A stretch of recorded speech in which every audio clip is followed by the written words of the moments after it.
Good afternoon, everyone. I'm Adam, and I'm head of the United World College Dilijan.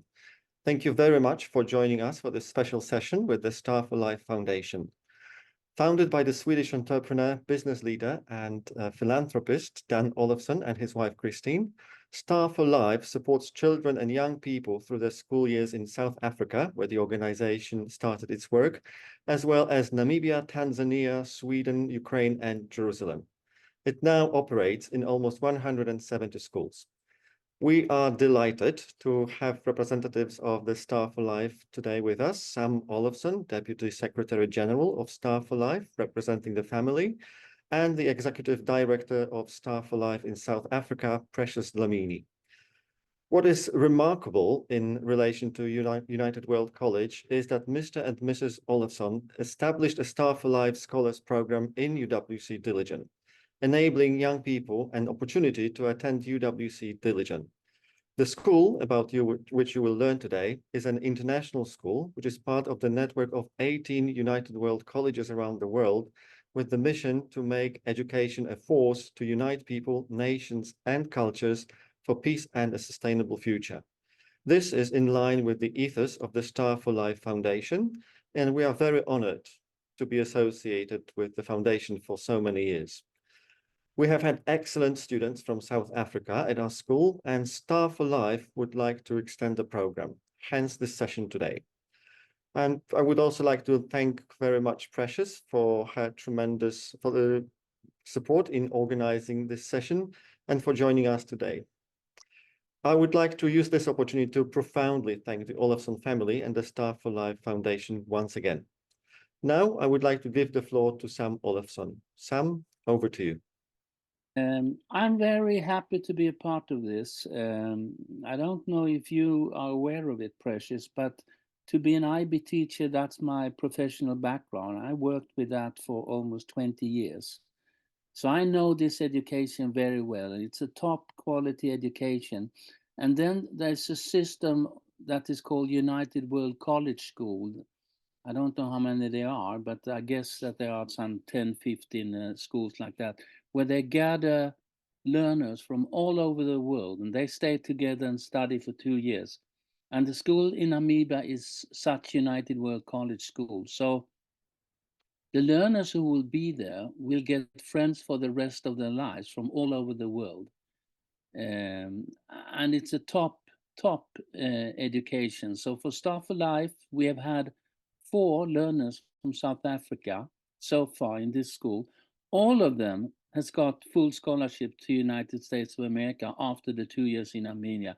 There are no such guarantees. I must emphasize that. But this is, I would say, a life opportunity for the learners that you will select. This time it will be one from South Africa and one from Namibia. So from a Star for Life point of view, and for the family of Olofsson, who's financing these scholarships, I'm very pleased to be a part of it. Thank you. Thank you, Adam, and thank you, Sam, for your introduction. I think Precious hasn't joined us. I wanted to ask her we will give her the floor later and ask her to talk about already a partnership that has been established since 2014, and she knows personally the scholars who have been through the Star for Life scholars who graduated from UWC Dilijan and what an impact it had on their lives. And I think the synergy between 2 programs is very obvious, and it's like a continuation of something what Star for Life does for its scholars, empowering them and helping them to believe in themselves. And this is continued at UWC Dilijan. The objective of this session is to walk you through the UWC Dilijan education, to explain what it is about, which will help probably to identify the scholars who will be the best fit for this program. Oh, Precious, hello. So before I continue. Hello. Yes. How are you, everyone? I wanted to ask you, Precious, to say a few words before we move into the presentation part, talking about UWC Dilijan and IB program, because I know that you personally know our recent alums, Banele and Bali, and you could talk about the Star for Life scholars and UWC Dilijan experience. So over to you. Okay. Is it good day now? It's 12 o'clock here in South Africa. Lovely to meet everyone around the call. I'm so happy that we could have this meeting of this kind. I've got a couple of my colleagues here with me, number of managers who will be actively involved in, trying to get a number of learners to apply for these scholarships, this UWC Dilijan scholarship.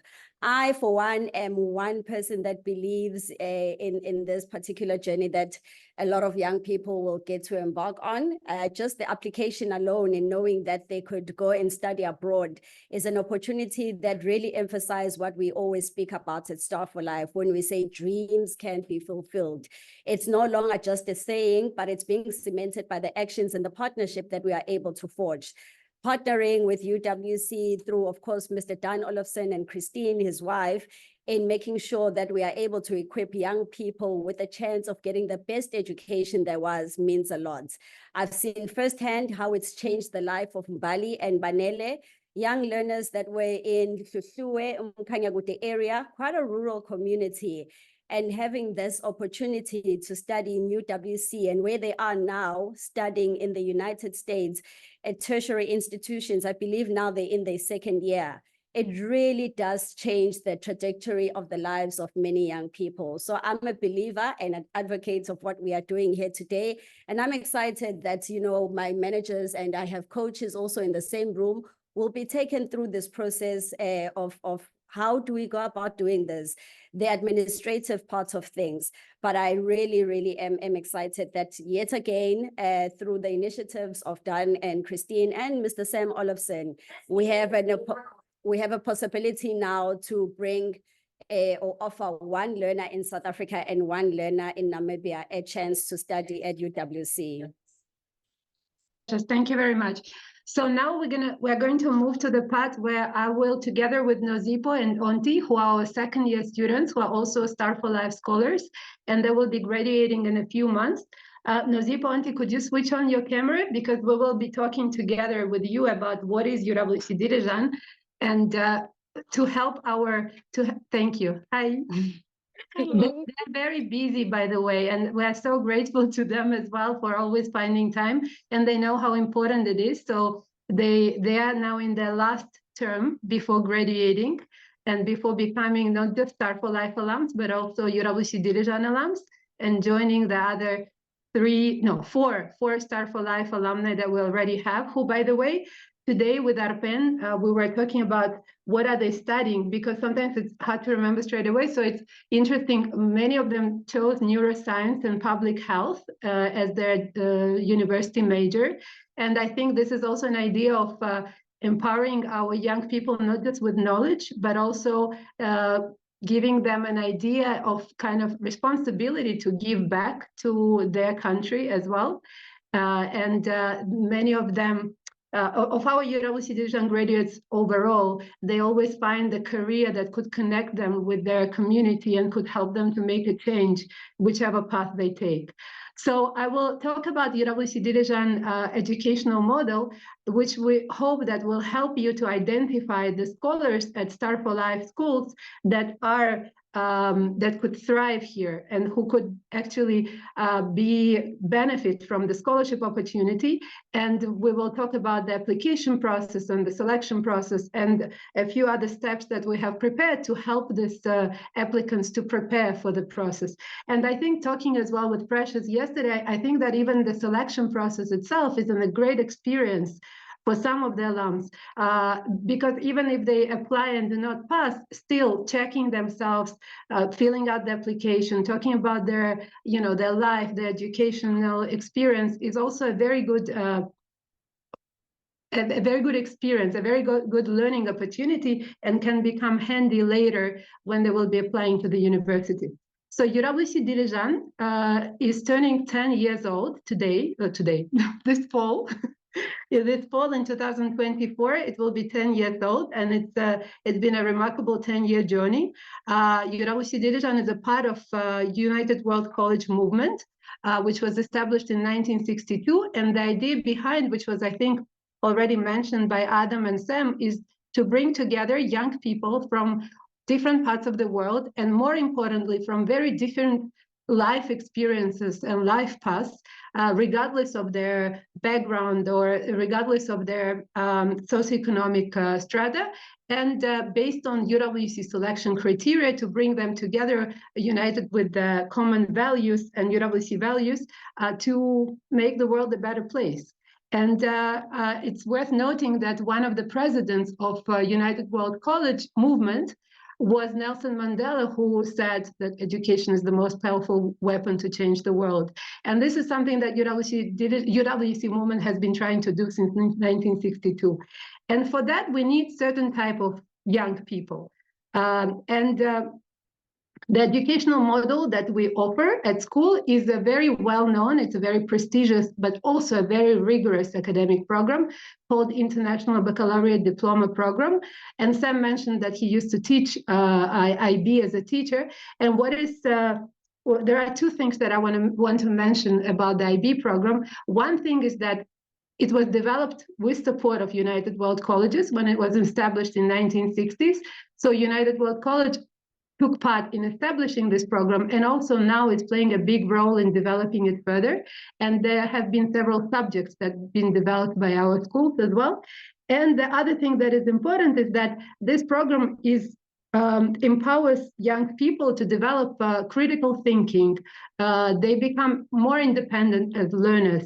They learn how to work together. They are taught teamwork. They're challenged as well. They're put out of their comfort zone. It helps them to develop skills necessary for life and necessary, of course, also for the next step, which is university education. So we believe that it is a great bridge between home and university, because it helps you to learn to be independent in your learning, to ask for help, to think, not to just memorize. And the way that IB is taught at UWC Dilijan, it also exposes to diverse world. It helps you imagine in the classroom of geography, you will have students from I don't know, 15 countries at least, and you will be able to hear opinion about other countries, and also it will give you an opportunity to look at your country in a different way. And on this note, I want to ask Nozipo and Onti to share a little bit the experience of learning IB and the experience of being a part of the community that it consists of young people from 80 different countries of the world and living together and studying together. So if you could share a little bit of the insights of how it has been in the classroom and your personal growth, and over to you. Please speak, both of you. Okay, yeah, we're gonna speak. So I'm Nosipo, from South Africa. Studying the IB. Yeah. I think it's been very interesting and mind-opening in a lot of ways possible. And I think it goes beyond just the classroom where you are in learning and things like that. It's just all around you in the community, in the residence. It's like every day you are learning, even if you're not inside the classroom. And also the lessons, the way the lessons are, at least here, it's just different from back at home in a way. Like there's so much, it's like it's not a thing where a teacher comes you and tells you what the book says or what the IB guide says. It's where, oh, this is what the guide says. What do you think about that? How is it back at in your country, and something like that. It's more of discussion-based conversations. So like most of the classes are so discussion-based such that you don't even need a book sometimes, like, because if you have discussions, it helps you to understand and mostly understand what is happening. And I think the experience of being with people from all over the world also helps with everyone sharing their own experiences, especially like in humanities classes. It's like easy because we focus on things that are happening around the world, not just here at school or in your country. Maybe the book might choose to use an example from your country, but like in other countries as well, this is prevalent. And if you get to learn something in the context of your country, it'll obviously be easier for you to understand and explain it. Or if that's the way that you can explain it in order to understand the context that you're given, then it gets easier. And also it just opens your mind, I guess. And do you remember something you told me about your country and how you like it made you think about things happening at home and how it made you view the also kind of think about certain questions that maybe you haven't thought about? Yeah. Yes. Okay. So hi, I'm Auntie. So I think coming to UWC or specifically like taking the IB, for me the IB is hard. Transitioning from my curriculum to the IB was super hard, but I think that's where like the UWC thing comes in because the support that you get, because this is a UWC, the support that you get makes the transition a bit easier because you know that anytime you have people that can support you. And um another thing is that it's far away from home. The only thing that I have close to my family is a phone call. There's nothing else I can do to try and see them. So it was a very hard transitioning. But again, because of the structure of the community that we have in UWC and the amount of time and work that they spend trying to make sure that our transition is as easy as possible, I think that's what made it a bit easier and fun along the journey of the 2 So years. can I ask you to give a little bit also of guidance to the coaches who will be listening to this presentation? What are the qualities that a student must have to be able to thrive in such a demanding program as IB? Obviously, these are the qualities that you have. So could you mention a few? What helped you to manage this in a positive way? Of course, it's challenging. That's the whole idea for it to be challenging. But what are the qualities that helped you? I think number one of the most important things in order to survive the IB and UWC is to be open-minded because meeting people who come from different countries, everybody has different views. You need to be able to understand, respect, and try to learn about their views and try to see things from their point of view. I think one of the other important things is that you should not be, what's the word? Like, don't be stuck on your point of view. You just need to understand, respect and learn about others' point of views.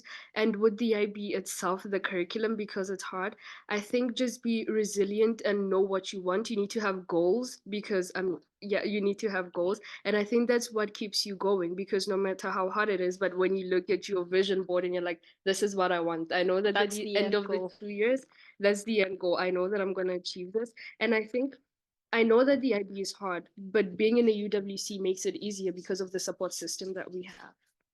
And I think also being in a UWC, what makes it easier is mostly the community. Maybe not easier, but a bit smoother. It's the community around you because I think it's a very unique experience of being surrounded by people from almost all over the world, literally. Like you get to find out and know about countries you probably never heard of before. And to even think of that, I never knew about Armenia until I had to come here. So that's also one thing. And like there are many more countries that you get to find out, oh, there's this country, oh, how are things from that country? And I think the top thing, or in my own opinion, is having an open mind. Be ready to learn, be ready to experience new things. Someone who is ready to taking risks as part of the IB profile. That is something else, yeah. Because I feel like it is low-key a big risk because you're going into a very different country and you don't know much about it at that point. And getting here, I think it's important to be ready to learn and open your mind into getting this once in a lifetime opportunity, if I can put it like that. And I forgot what I wanted to say, I'm sorry. But I think my point that I was trying to make is that it is important to understand that as a person that is coming to this space, there are a lot of you're going to face a lot of challenges when it comes to your belief system, your values, or maybe things like that, because all of us are different, yet are kind of this interconnected. Yes, that's the word. Thank you. We are all different, yet interconnected. So it is very important to know and understand that we are all different. We could never be the same. We could share some values, but we could never be the same. And I think having an open mind and being ready to learn and even listening to somebody else and even also being ready to also share, like knowing that, okay, I am here. I also, as a person that is here, I am a representative of my country, because these people, some of them will probably not get the chance to visit where I come from. So as I am here, I am a representative of my country. So however I behave and carry myself, that is the reflection of my country that they will probably have, although it might not be like a, I forgot the word. English is running. I'm sorry. I'm sorry. It might not be a good analysis of like the country, but it's like you yourself tell us about your country, tell us about where you come from your point of view, because you are the one that comes from that place. So it's like, just be ready to share, be challenged, to listen, to take risks, because there are things that you might do here for the first time that you've probably never done, and it's all part of the experience in a way. And I think I went way over my point that I was trying to make. I'm sorry. No, thank you. I think also you're still living the experience. So you're still, you know, if we will meet you, for example, in a year, you will be also looking back and analyzing. But I think what you said, I want to continue on what you said about that for many people right now, you are South Africa. So whenever they will come across the flag or they will see on the news, they will remember Nozipo and Onti, their co-years. And I think Sam mentioned about the lifelong friendships. So you live together, you share a room with people from other countries, but you also study with people from other countries. It's probably sometimes challenging because teenagers coexisting in the same room, but also what you said reminded me of one of the UWC values, which is celebrating differences. And maybe I'm mixing up now several things. So I wanted to ask you about this lifelong friendships and about things that you learned from living together, and also about this month is finishing now, but we have been, you and other students have organized as well the Black History Month for the whole month. So you didn't just take on the being ambassadors of South Africa, but also talking about the Black history and talking to us about educating us about the diversity of the world, and also talking about the issues. I think that was brilliant. And I wonder if you also learned something from that, not just, you know, and also like representing your country, representing to making lifelong friendships, how that has been. And yeah, talk about this, please. Because living together, you just not just study, you also live and eat together here.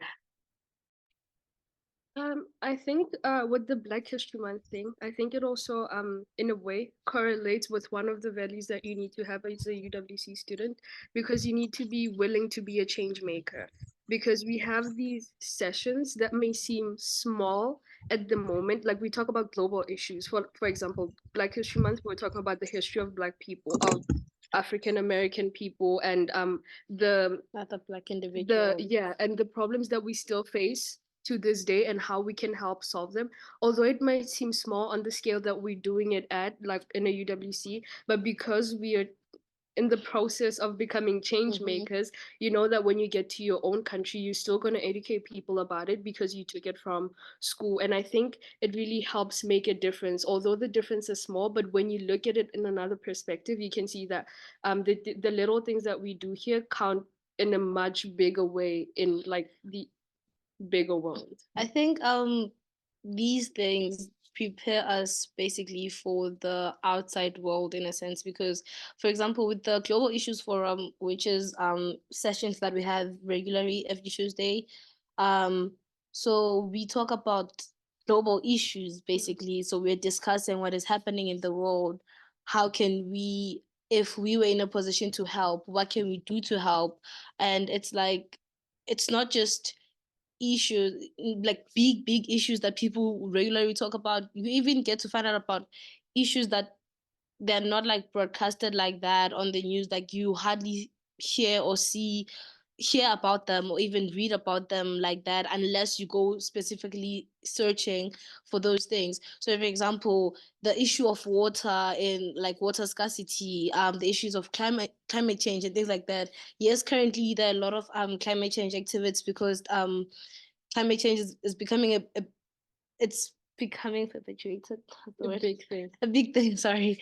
It's becoming bigger as time, as like we proceed with the years, and all these big organizations are basically seeing the effects that climate change is having on our world and daily lives. So us being in a UWC, when we discuss those type of things, we mostly focus on the world is big, and yes, it has these many problems that are happening, but all of us as individuals have responsibilities, and what would be our responsibility to the world in this type of thing. And I think one of the most important things from there is understanding that change starts by, like, from an individual's perspective. So it's like if an individual initiates change and you yourself change how you're doing things, how you're acting, that is the beginning, because we cannot get the whole world in a day to change how they're living, how they're doing things. We cannot tell them, oh, do not fly, do not do this because of carbon emissions and things like that. But I think understanding and having these conversations about the smallest amount of change that we could possibly do in our environment, especially here on campus, to be sustainable in order to help reduce all this, in order to help reduce the climate change effect. Although what we may be doing here might not seem like a very big thing on a big scale. But for example, I just remember that in one of our geo classes, we were calculating our carbon footprint emissions here on campus. I cannot explain what that is right now. I'm sorry.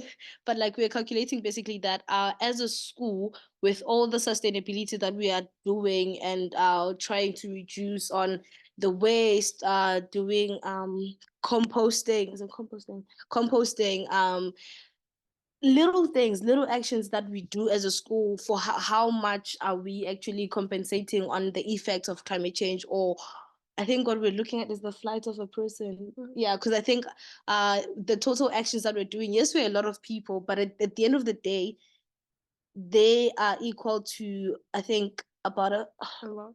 it's a lot, but I think I forgot the exact amount, but it's like realizing that yes, it's small actions, and yes, this is a very big yet small school, because we're only like 200 students, and in a class you won't have a class that has more than 20 students. It's very rare. So you realize that we're doing very, very small things, but I think going back to my point, I'm sorry, the Global Issues Forum, basically what it does, it teaches us on a personal level and on an individual level how we as individuals can make change, because change starts by one person changing what they're doing. And if we get more people as individuals to change how they do things, then that is how we end up getting the whole world basically in.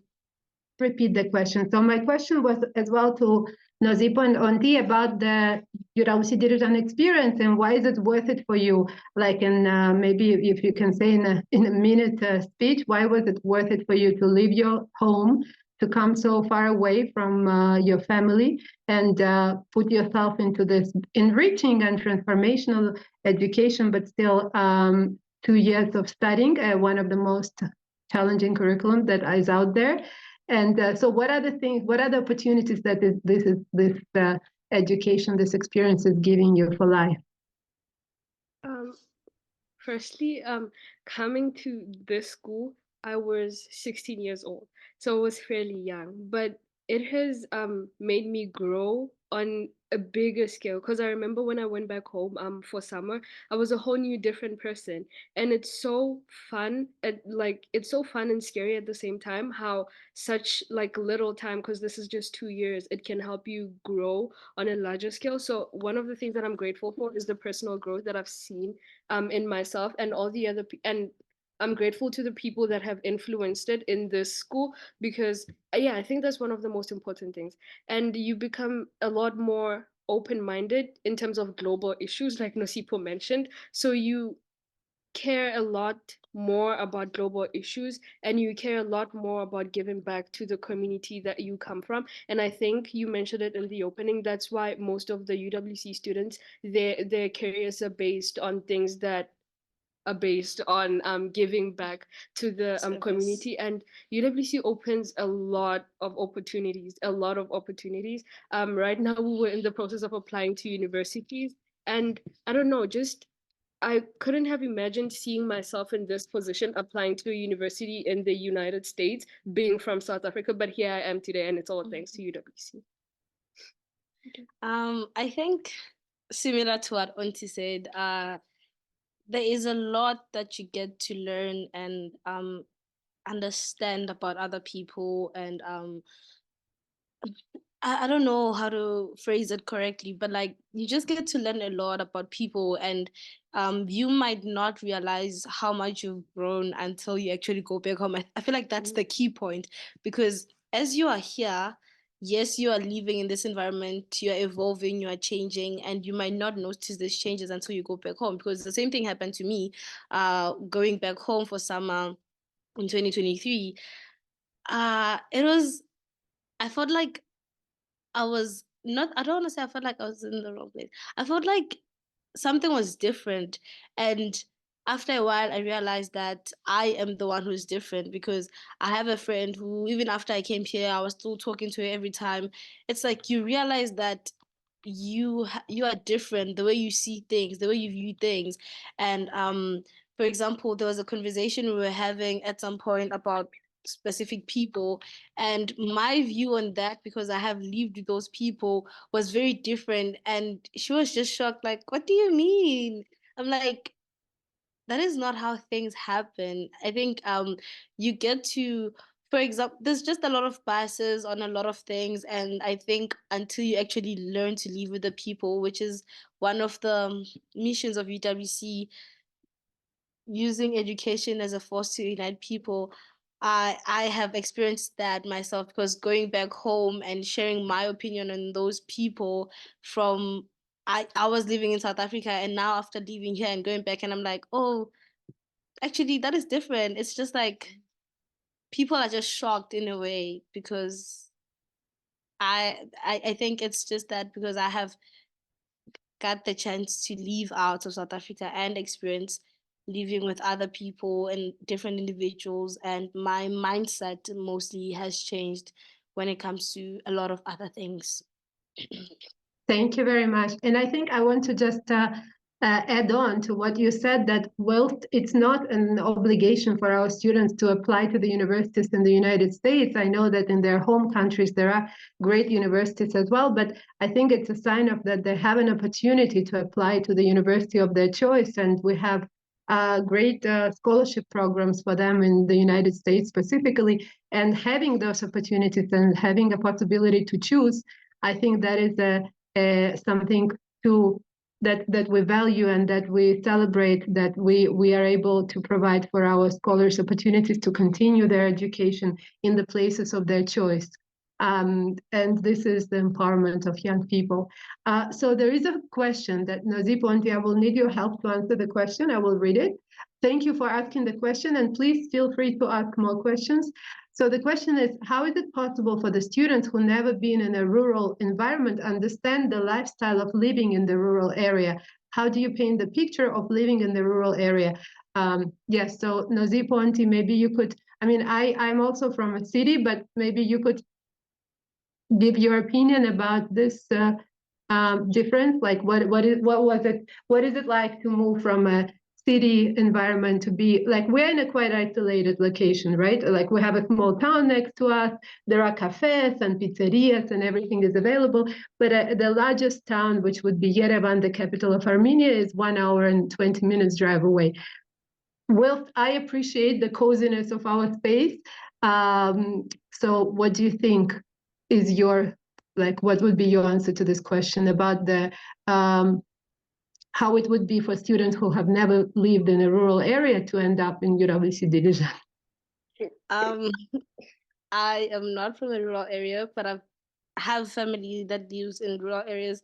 But I think I would like clarity.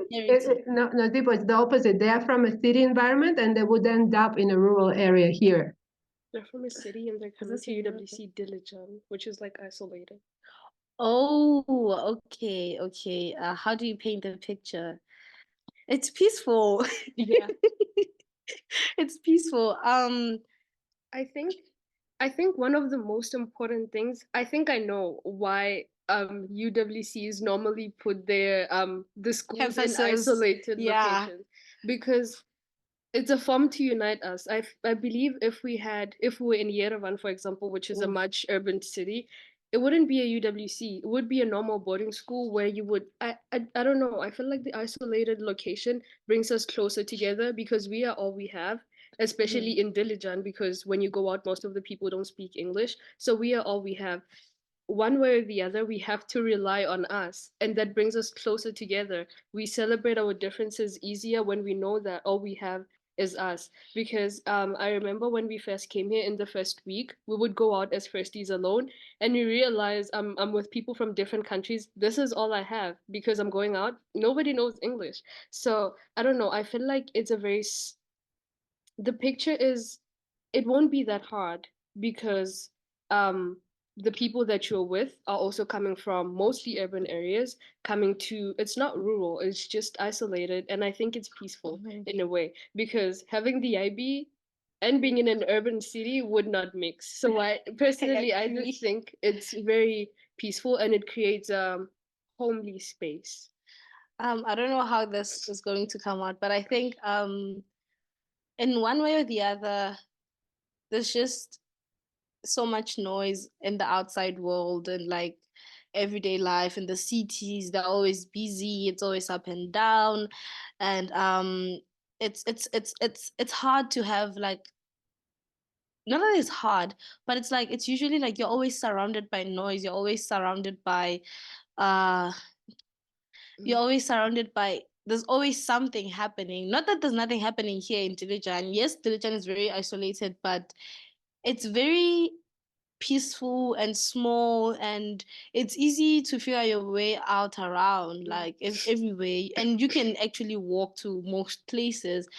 And it's like, it's not a rural area, it's just, imagine living in a very isolated place with hundreds of people from all over the world, and you guys are just, It's like you're going camping just yes, for 2 years. it's camping, but for 2 years. Like the camps, yes, I think camping, but for 2 years and with more people, and you have a lot to talk about. But also during the camping, as you call it, you have theater performances and regional Ooh. evenings. Yeah, There's a we lot have of a stuff lot. going on. If there is something that we try to teach our students in the orientation week, is please choose.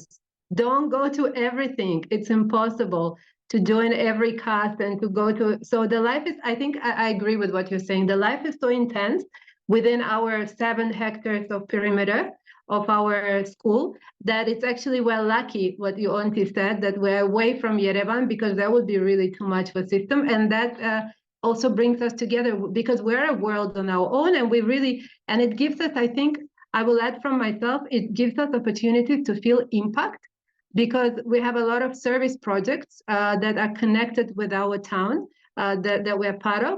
And so our students are able to organize projects to teach English to the local kids, do science with them, do art with them. So they actually experience what is it like to bring a change into that small community. So I think it's actually an ideal combination that we have this very international campus with very modern facilities. And then we are coexisting and living together with a small town where we can actually connect and be citizens of the town and be engaged and not be just one of a million. So there's another question that is very, very connected, and also switch on your cameras because it's coming your way. I would like to know what helped you with the transitioning process, moving from one country to another, making new friends and adjusting to the new curriculum. And also adding on to that, how do you deal or maybe dealt with homesickness? I think homesickness It's still a thing. is still a thing. And personally, for me, knowing that I always have another South African is comforting. I don't want to lie. It was very comforting. And sometimes, also, I think the other thing is like sometimes you just get tired of speaking English the whole day, because obviously back at home, I wouldn't be talking to like in English every time, you know. So here sometimes we just be like, I need a break, I need a break, and then I'll just run to her or something like that. But the first question, how did I the transition? It was not easy at first. It was, I think with time you get to learn and asking for help, because the other thing that I appreciate is knowing that the teachers, anyone and everyone is always there and ready to help you. You just tell them, you just tell them, I need help with this. For example, when I came here, I had never had to use a computer or a laptop for my classes like that. It was, yeah, it was like I would struggle not knowing what to do, where to go, do what. So it's like knowing that I could always run to a teacher or any second year, also people that were a year ahead of us, and tell them, and then they would help me through it. Even with classes, if I'm struggling, and maybe because the first few weeks, I believe that I was shy of asking for help from teachers, mostly because I felt like my English was not advanced enough for me to explain what I want to explain and be like, I don't understand this. So knowing that also you can talk to anyone if you feel comfortable around them, made the process a bit more easier. I think the transition process is personal mostly. Like people experience it differently because I've spoken to people who did not have a problem at all transitioning to like UWC. But with me, I think I had quite a problem like transitioning because it's a very different environment. I've never been in anything like this ever in my life. So coming here, sometimes you just need to sit down with yourself and ask yourself, do I really want this? And I believe this is one question you should ask yourself before even applying to UWC, because you need to know that I'm going to be in an environment I've never been in before. And not only am I going to be in this, I'm going to be here for 2 years. So I think it's a question that you need to ask yourself. But because of the, like Nosipo mentioned, the support system that we have from second years to other firsties, because I think you can rely on first years a lot because you are both new. So, and the second years it just makes the transition process easier. And for me, it didn't even take a month to like feel like this is where I belong. I just feel like the support system that we have, like the structure of the community, just makes it a lot easier. And with homesickness, I think sometimes it hits, like there's some times where it hits, but again, we have peer listeners and we have a counselor that you can talk to about it. And I feel like it really helps a lot. And it helps to talk to other people because you notice that you're not the only one that's feeling that way. And I feel like if you relate to somebody else, it just makes it easier. Thank you. Thank you so much. Yes, so just to summarize, we do have support systems in place. What Auntie mentioned, we have peer listeners group, we have well-being counselor. 90% of our students come from other countries outside of Armenia. So also like a lot of our teachers come outside of Armenia as well. So we have a lot of so we are a community away. So this is, UWC Dilijan for us is a home away from home. And that is the environment that we try to create. And so students are very supportive of each other and teachers as well of students. Okay, so Nazipo, Auntie, how do I pronounce the name of the food? Do you see the question? Yeah. And what is it? Have you cooked it? Have we had it during the original week? No, they do not have the maize for it. They wouldn't have it. Yeah, Okay. unfortunately. Ah, okay, you can go first. Okay.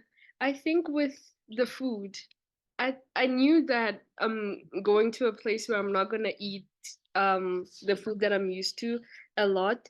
But I think it's important to like bring spices from back home, bring like sauces that you know you can only find from back home. I think that's important because personally for me, I like spicy food, and in the cafeteria you don't get a lot of spicy food variations. So just adding that a little bit of spice just makes it a lot different for me. And I think that's the most important thing for me. I mean, I still miss food from home, but every time I look at my calendar and I count down the days and I'm like, okay, I'm gonna eat food from back home soon. Yeah, I think that is how I was for December. I'm like, I cannot wait to go home. I miss food. I think You will miss the food for sure. The food, that's one But you thing get used to it. you cannot run away from, but you get used to the food in Mhm. CAF as well. Because the food is just like it caters to everyone. It caters to a bigger community. It caters to the whole world, basically. So I think as much as yes, I miss pap, but there's rice, there's Mhm. spaghetti. So you kind of work your way around it, and Get used like to it. your body also gets used to it, and it's not bad. Mhm.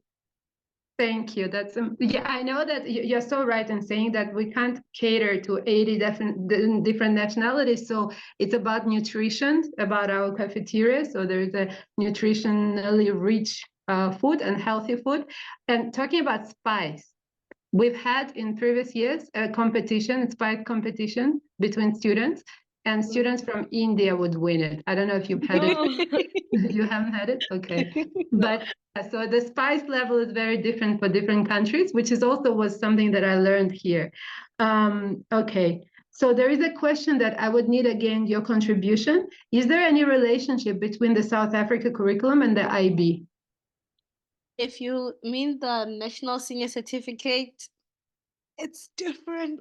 There's It's no different. relationship. There's no okay. I mean, the thing is, the science is the science, the math is the math. It's the same thing, but the way it's being taught and other ways that you're going to be Examined. assessed, that you're going to be as assessed, is very different. You have to write an IA, internal assessment. You have to write an EE, 4,000 words.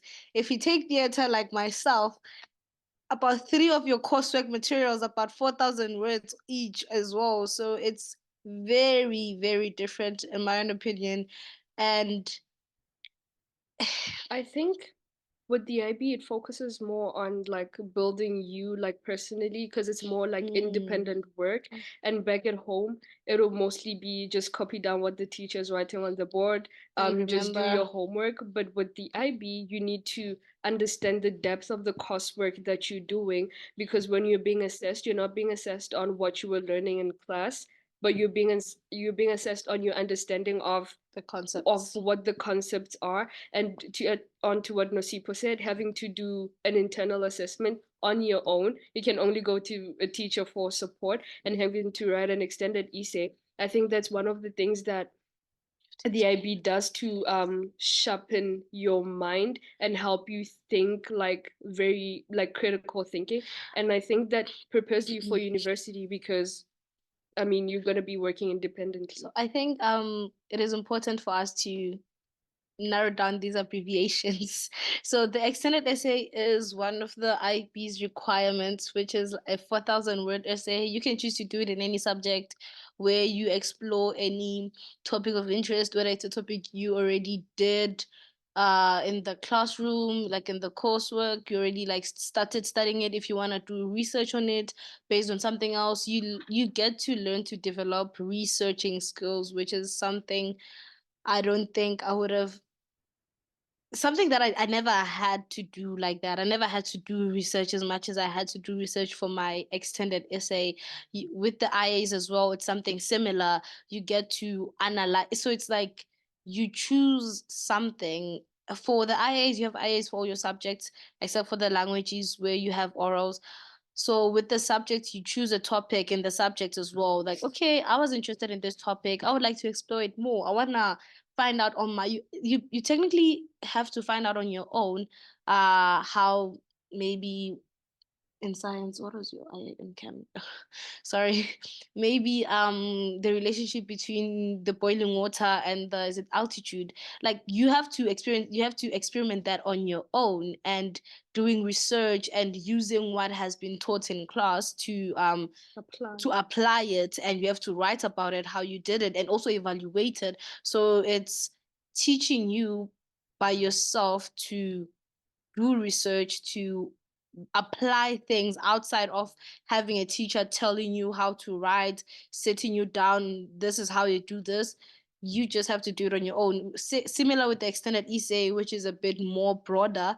You get to choose any subject as well, and then you have to do research on it, on your research question, and you learn also how to do citations and writing, which are things that are very essential when you get to university. And if you have to do research in university, you are already prepared for it.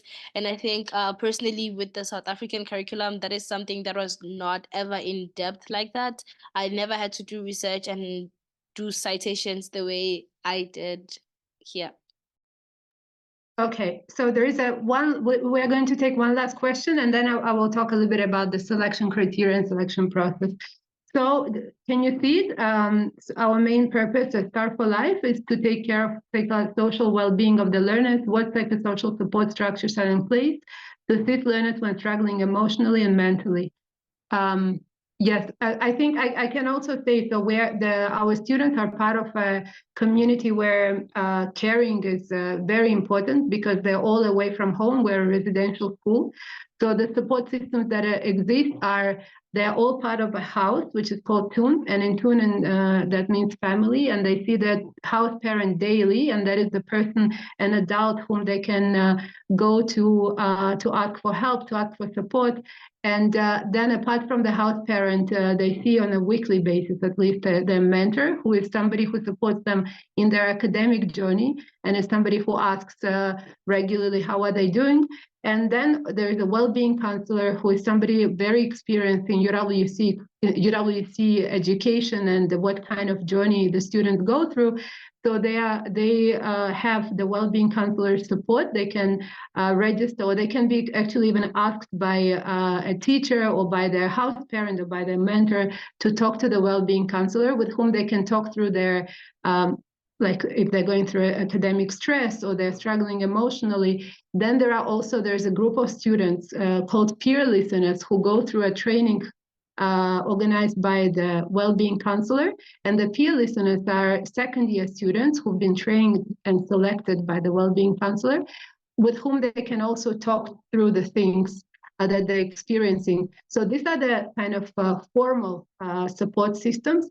And then we are all, like everybody who teaches at UWC Dilijan, when we're applying to work in a UWC, we are aware that when students come into classroom, they're not just here for a day. They inevitably bring in, if they're going through a period of missing home or something is happening at home or something. So those emotional moments we try to be aware of them. We always try to, during the orientation and induction, because our students come from so many different cultures, and like Nozipo said, we understand that some of them are not used to asking for help.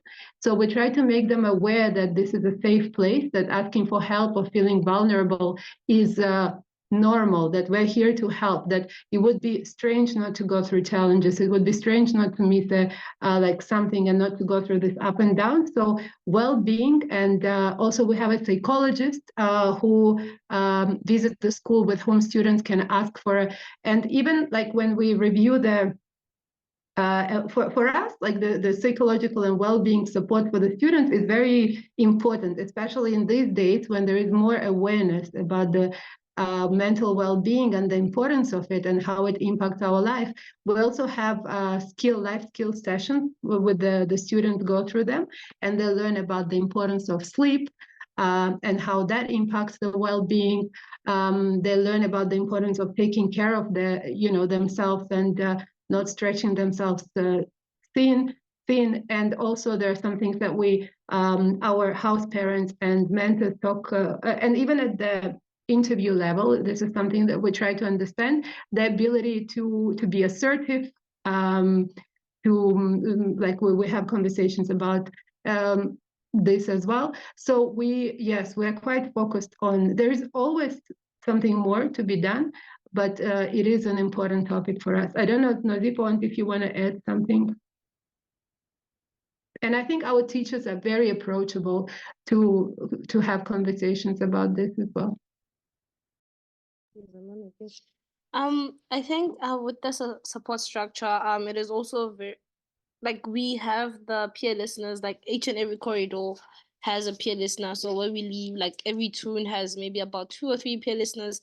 So every corridor has a peer listener. So if you want to talk to someone at 4 a.m., you can basically wake them up, and they will always be there. And also knowing that whenever you need to talk to someone, you can always talk to the counselor. I think that's the overall one, that also like everyone is always ready and there to help whenever, especially when it comes to mental health and Emotional emotional well-being. Mm-hmm. Yeah, I think that's it. Thank you so much. Oh, and we've actually also introduced the other level of the well-being and mental health support also for our teachers as well. They also get the support necessary to to thrive at the school.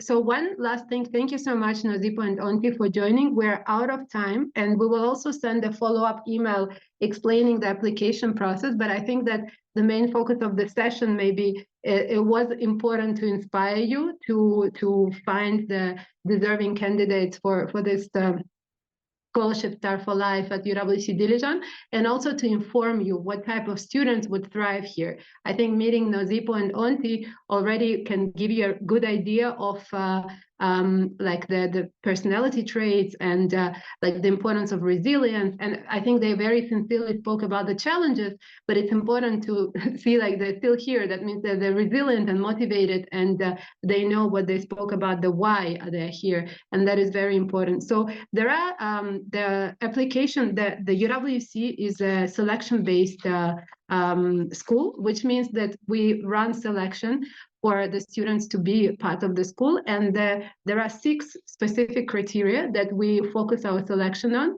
And I will just name them, and I think they speak for themselves. Intellectual curiosity, resilience and personal responsibility, social competence, active commitment, motivation, and academic robustness. So these 6 criteria are core criteria based on which we do the review of the applications, and the final selection activities are also based on understanding where the applicants stand in this and whether they're strong enough and they meet this criteria for them to thrive at UWC Dilijan and to make the most of this educational opportunity. And so talking about the selection process, so Star for Life and UWC Dilijan, we have application, the selection system, the selection process is run by UWC International. And we will provide you with a link to apply. What is very, very important to note is there are 2 aspects. We really apologize for this, but unfortunately the applications process and selection process is very much online. So your students will need your support to be able to fill out the application and to be able to participate in the selection day as well, if they're selected for the selection day. The application deadline is April 6th. As I said, we will provide like a follow-up email with the link and with everything. What is very important, that when your student will start the application on this link, that next to their name, like if they write Nozipo, and then in brackets they put Star for Life, because this application system, the selection system, is used also for other students' selection, and we want to be sure that Star for Life applicants are identified from the very beginning. We will send an email with instructions to the coaches about how to apply and what are the documents that are required, but I will list them quickly now as well. So the application itself has a lot of essay type of questions where we ask about personal experience, about past experiences, very much like trying to get to know the personality of the applicant and whether they fit this criteria. Then there are things that that students need to provide as well. Those are grades for the last 2 years. They don't have to be official transcripts. It can be just grades from the school. And for the ongoing year as well, the term grade, or actually you have a different year. So whatever is for the last 2 years for you, those ones. Then 2 references. One needs to be academic reference from a teacher or head of school, somebody who knows them, who knows this applicant well from the academic point of view. And second reference should be the non-academic. And this could actually come from the coach. if you know the student well and you could talk about the student and how the student is a good fit for our program, then you could write this recommendation letter. Or it could be from somebody who knows the student from outside of academic environment, somebody who is the leader of the project that they're part in, or if they're taking some kind of extracurricular activity, I don't know, playing football, rugby, and the recommendation letter could come from somebody outside of the classroom. But as I said, it could be the coach as well. Okay, this application route of UWC International has the payment. You forego the payment. You don't have to make the payment. Once they will see that you are Star for Life applicant, they will know and they will let you continue the application without paying. Once the students submit the application, there will be 3 people who will review independently the application, and there are certain benchmarks for each of the selection criteria. And if those who will pass will be invited to the final selection day, which will happen online. For the final selection day, each of the students who will be invited to it will be asked to prepare a Better World project. And we will explain in an email to them and to you actually, and to this about what is the Better World project is about, and that will be part of the final day selection. And then, based on the outcome of the final day selection, one person who will be the top student of that, the top ranking candidate, will be granted the scholarship. We're not looking for many applicants. I think we want to be guided by your now understanding of what the program is like, and we're available for any further questions if you will have more, and we will be happy to pass them on to get perspective from Nosipo and Onti, and they would be also willing to answer. One condition that is very important, actually 2 conditions, are age criteria. So the student coming to UWC Dilijan should be 16 or 17 years old in September 2024, not younger, not older. And the other one is that they shouldn't have applied this year through the National Committee of South Africa to UWC, because double application is not allowed. We will put all of this in writing, and we hope that with your support, we will be able to identify another student who will thrive from this experience. And we promise you that even the application and selection online will be also a positive experience for your alums, and they will benefit from it as well. So if you have any questions regarding this, please type them now. Otherwise, everything that was said about the selection process will be also communicated in writing. And if you have any last questions to Nosipo and Onti about anything, please feel free to type.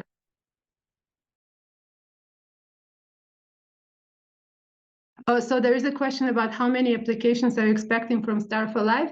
Well, we have one scholarship. So we're not looking for, as I said, many applications. We're looking for quality applications so that we are able to select one highly deserving student to give them the opportunity to study at UWC Dilijan with the support of Star for Life. Precious, I want to ask you to maybe to share with us some closing remarks and anything that you want to tell. I hope that we have provided enough information for the coaches to go and look for students that would become our future students. No, thank you so much for the within 1 hour engagement that we have. I believe that quite rich information has been shared. I just want to comment on Nosipo and Onti. Wow, what a phenomenal group of girls. It's clear, honestly, that Nosipo and Onti are thriving, and the confidence that they have in their academics, it's quite impressive to see when they speak. You young ladies make us quite happy, you know, when we see you. Self-confidence is a great trait to have. You know, keep that Star for Life banner flying high.